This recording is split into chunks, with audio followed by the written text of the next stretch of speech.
Well, before I start, a few words about what we do at MPI. Think about device under test manufactured on wafer.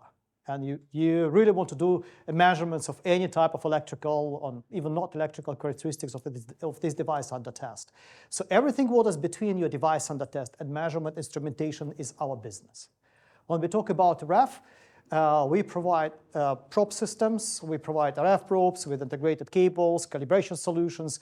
Actually, we help you to collect measurement data for your device under test in early stages, and also the intermediate stage and the final stage of your product life cycle. So for PDK development, for testing your design verification, and we also have solutions for the final test and for some RF components. Well, let me get back to my topic. I have a question to the audience. Please raise your hand, those who try to estimate uncertainty budgets on the measurement data. Wow, great, 1, 2, excellent. Well, the next question was like, have you tried to do it for wafer level measurements? No, because that's the topic. That's what I would like to share with you. Actually, it's difficult to do. It's more complicated. There is a short story of my talk. When I was at the university, I must attend a class of metrology. It was 2 semesters. Everybody hated it, but there was no way to avoid it. And I was so happy completing it. And I said, never again, because I never understood what is all this course about. Now I have to deal with it. And actually, in my opinion, there is no way around. First of all, let us talk a little bit about what is the traceability and why it is so important for our measurements. In a simple word, traceability is an unbreakable chain of mathematical computations which help you to link a value you measure, a quantity you measure, with the physical constants that we know. And this chain is usually established at the national measurement laboratories like NPL here in the UK, NIST in America, PTB in Germany. And this chain is provided by some reference devices like national standards. And we send our instrumentation to this laboratory for the calibration services, like secondary standards, even local standards. So it's a complicated topic, but there's nothing previously existed in this domain for wafer level measurements. But why this is so important? First of all, we share our measurement data. We share measurement data between different laboratories. Laboratories are located over the seas, so different measurement equipment. Data are collected using different software, some accessory parts. Also, operator is an important contributing factor to the accuracy of the measurement data. And what is the main challenge today is that the frequency of the measurements that we need to characterize our device under test increase. At the same time, also, the requirements for the accuracy of the measurements increases as well. And usually when we talk about the confidence in the measurement results, it's a reverse proportional. So the higher the frequency is, that the less we're confident in the data we measure, because it's really complicated to understand what exactly is going on specifically in the wafer level environment. This is an interesting example here. It's a data set presented by a campaign. Different laboratories try to compare measurement results of an exactly same physical device, but measured on different equipment. And here's the comparison. One of the laboratories was MPL here. And this is an example of a measured reflection coefficient of a short standard at the wafer level and the through standard transmission coefficient of it. Can we tell if the data are comparable or not? They obviously look different, right? But is that the same value what we measured? Do we have any problem here? If we have a problem, how big is the problem? We cannot tell it. We don't know. Right? Because there is no reference point for us at first, and we also don't know what are the uncertainty budgets as the measurements. It's a philosophical question. We will never measure the actual quantity of a device under test. We will never know it. But we can measure a parameter and estimate how far we are from the real value. So just think of if I had a chance to get only one parameter, for instance, of transmission coefficient of the through, and if the data were reported with uncertainty budgets or confidence interval for each of the data, we can immediately judge it and say that the 2 measurement setups and 2 sets of the measurement data are comparable. Because Every frequency point here and any value presented here is reported with the confidence interval. And if this confidence interval is overlapping, then the data are comparable or say identical, even if they look different. So computing the confidence interval and estimating the confidence interval helps us to make a conclusion and to build the confidence in our measurements when we report it. Sounds like a theoretical part. But for engineers, it's also a very important practical aspect of it. Because if you present the data with the confidence interval this big to your manager, the manager will be shocked and say like, but why your confidence interval is so large? You can say, well, because this is an equipment I have. You want to make me to measure more accurate? We need a budget to buy a new instrumentation. Think of it. All right. So metrology rate comparison is a complicated topic. First of all, we need to estimate all the measurement uncertainties related with our measurement method, measurement setup, and the instruments used for it. For calibration standards, when we calibrate the system, because we cannot measure uncalibrated data, measurement instrumentation, different vector network analyzers have different hardware architectures, results are different. Accessories involved in the measurement setup, operator impact, I mentioned already, it's complicated. Then also, once we capture all these uncertainties for each of the part of the measurement system, we propagate them through the experiment. It's from calibration process to computing error terms, to correcting of the error terms, and finally computing the final parameters of our device under test, like maximum stable gain or some other characteristics of active devices. And tools which were required is, oh, sorry, I hit the button. Am I going too fast?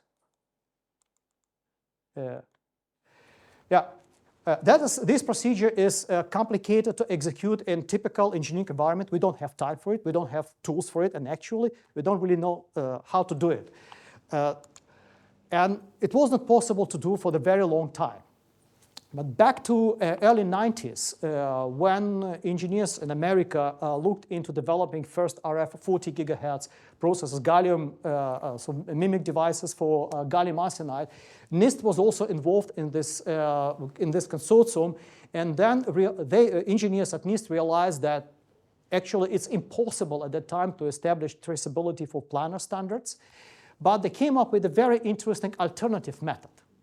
And this alternative method helped engineers to compare one measurement setup to another measurement setup and link this to measurement setup together. If we don't know, and if we cannot establish traceability for a quantity we measured on one particular measurement setup, we can say do our best to complete a measurement set of the data at maximum possible accuracy we know, and share with these measurement results with another partner and help them to correlate their measurement data with our measurement reference measurement setup. This procedure was called a process for setup integrity verification, and it helped engineers a lot to compare measurement data provided from different parties. How this was executed? NIST developed a set of reference elements. They are not standards like we call them, like in measurement standards with very known impedances, but it's a set of coplanar transmission lines with some additional impedances of that, and they call it RM8130. Specified it up to the 40 gigahertz, and also together with this setup, they provided a procedure on how to measure it and how to correlate the data that you acquire in your lab when measuring this device to the data acquired by NIST engineers.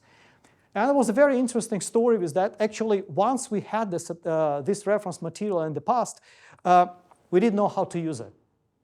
We ordered it. At that time, I worked for Zeus Microtech as a RF application engineer, and I read about this possibility, and I really wanted to link my setup with the NIST setup.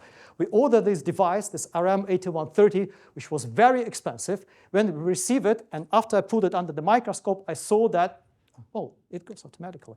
So my devices were scratched already. There are some footprints from the probes. And I complained to NIST. I said, well, we've just bought from you a new standard set, but somebody used it before. You sent me the used set of reference material. And the engineers at NIST were so polite, they wrote back a long email explaining that actually procedure involves the measurements, pre-measurements of their devices at the NIST laboratory. And if the devices were not measured, I wouldn't have a chance to compare my data to their data. So how the outcome looks like. Together with this reference material, NIST provided a set of the reference measurement data, different impedance devices embedded on this RF8130. And what was very important, together with the estimate of the experimental drift. They computed and proposed to compute the experimental drift between two sets of the calibration error terms. One is acquired at the beginning of the experiment, and another one, you recalibrate your system at the end of the experiment. And you look into the difference in these error terms. Of course, they're different if your setup is drifted. If your setup was absolutely constant, the difference between these two calibrations is like a unity matrices. But we live in the real world, means that every setup we do the measurements drifts during the experiment, and that's important to quantify this drift. And after the drift is computed, it's like a reference system drift from the NIST, and you repeat the same experiment and measure the same devices from devices on your system. NIST software computes the difference in S-parameter measurements between reference data provided by NIST and the data you acquired on your lab. And what is interesting is that if this difference is smaller than the sum of the measurement drifts on the NIST setup during their experiment and your setup during your experiment, this is the kind of the boundary, means that there is no difference between your data. Even if there are some noticeable variations in the S-parameters between these two sets, if they are larger, smaller than the drift of your two setups, there is no difference. We can't assume that the data are identical. And that helped at that time to compute this confidence interval in your measurement data and report it even without establishing the traceability chain on your measurements. To do all these experiments, you actually need to use the software from NIST, which was written on Rocky Mountain Basics. There are not that many people who understand how to use it today. So also, this reference kit, RM8130, is unfortunately not available today anymore. NIST sold it out. And it was limited to the 40 gigahertz only, so also not applicable for today's applications. But the method is actually good, and you can still use it in your lab. But instead of using the reference material from NIST, you can rely on the commercially available calibration substrates. If you want to link one setup to another setup, the same experiment can be done on the commercially available calibration substrates, which can give you probative cal up to much higher frequencies today. So I don't have much time to guide you through another measurement possible way, which we presented at European Microwave Week. You can find it on the slides. That was in another kind of an alternative. 10 minutes. But I have 2 more matters to explain. Let me just go back to directly to the comparison. These days, we have a powerful software. There are 2 software packages. One of them is developed by METAS. It's a standardization institute from Swiss. And another one is provided by NIST from United States. Both software are free of charge. You can easily download them. They have slightly different computation engines, but they help you to report the measurement data with uncertainty budgets. And here's an example using the software from METAS, which is called VNA tools. And what we tried in this experiment is we tried to estimate possible uncertainties of our calibration standards, which come from the manufacturing process. We cannot establish the traceability, the full chain of the traceability, but at least we can estimate when we manufacture calibration standards. Due to the instability of the manufacturing process, every set of calibration standard can be slightly different, and we know these variations. So VNA tools helped us to compute the possible uncertainty in calibration standards, and we use these input parameters to propagate it through the entire calibration process and plot here the expected measurement results for the transmission line, like insertion loss and return loss, with these uncertainties and compare it with the measurement results obtained on the given setup. And what you can see, if even we cannot compute the measurement confidence interval for the test data, but we have the confidence interval for our model of the standard, and we have already pretty good agreement here. So kind of an applicable method, relatively easy to implement in the laboratory environment. So another possibility to build a confidence interval for your measurements is based on the typical on assessment of the reproducibility of the measurement data. This is a very interesting approach that metrologists use, not in our domain in electrical engineering, but more like in the food industry. In the case when actually you cannot build a traceability chain based on individual components, like a bottom-up, you start with the final product and you look at the deviation in some fixed parameter on the final product. Think of you baking the bread. You really cannot establish the mathematical model from the dough end to the end product, right? But you can estimate some properties of the final product and compare them to each other. This method was proposed also by NPL when comparing the data obtained by different laboratories. And you can look into the repeatability of the measurements on a given setup for high reflection or low reflection S-parameters, high transmission or low transmission parameters. And you can look from it from two different perspectives, for repeatability of the individual measurements or repeatability of the full calibration process.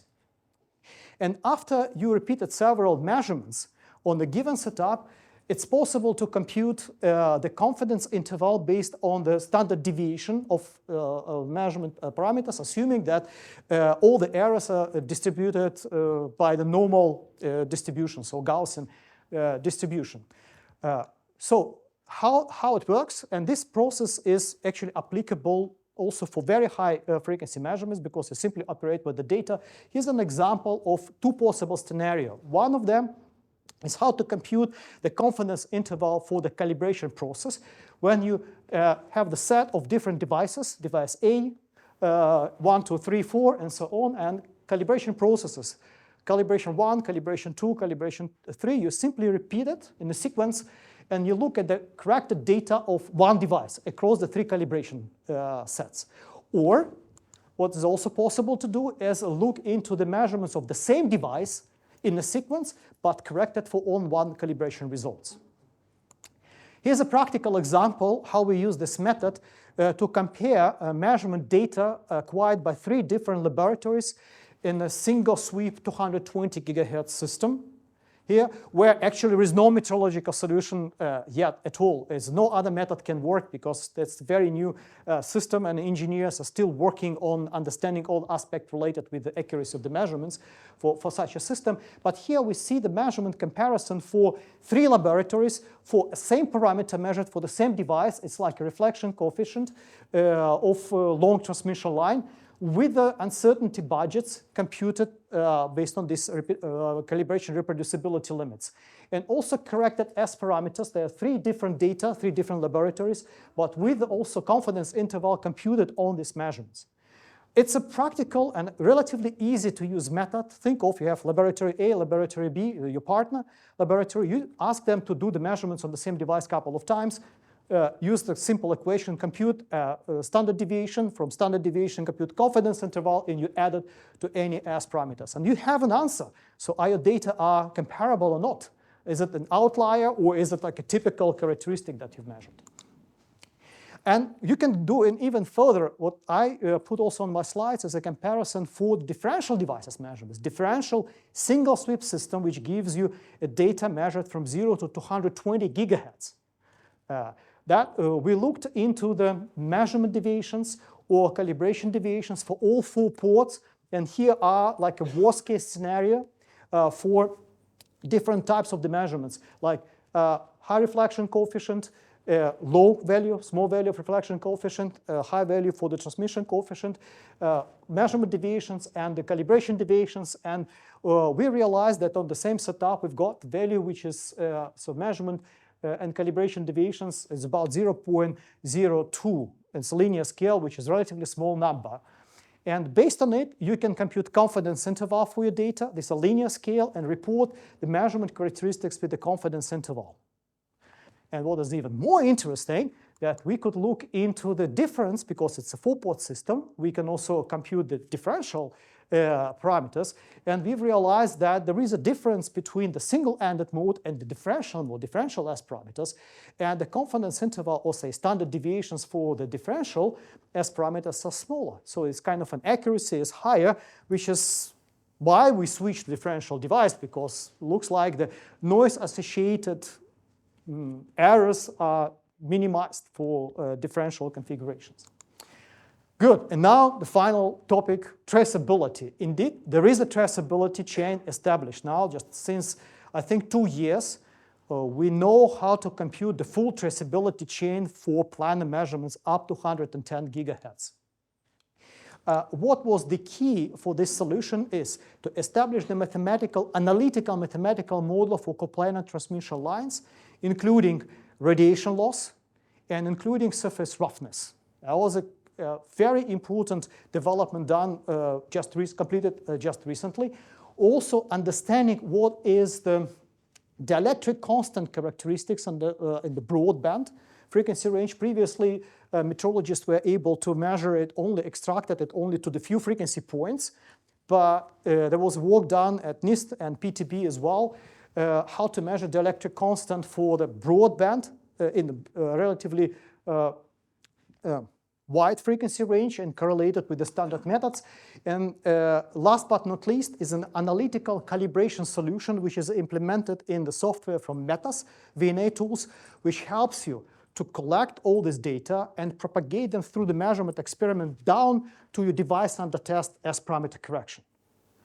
So as an example, we published the paper. So actually, PTB was the main author and MPI is a co-author, where we demonstrated how to establish traceability chain for the planar calibration to the probe tip and on commercially available calibration substrates up to 110 gigahertz. And the paper was presented at RFTech 100, which is 2023 in Las Vegas. And what is possible to achieve today is, right now is only PTB who has this type of the service.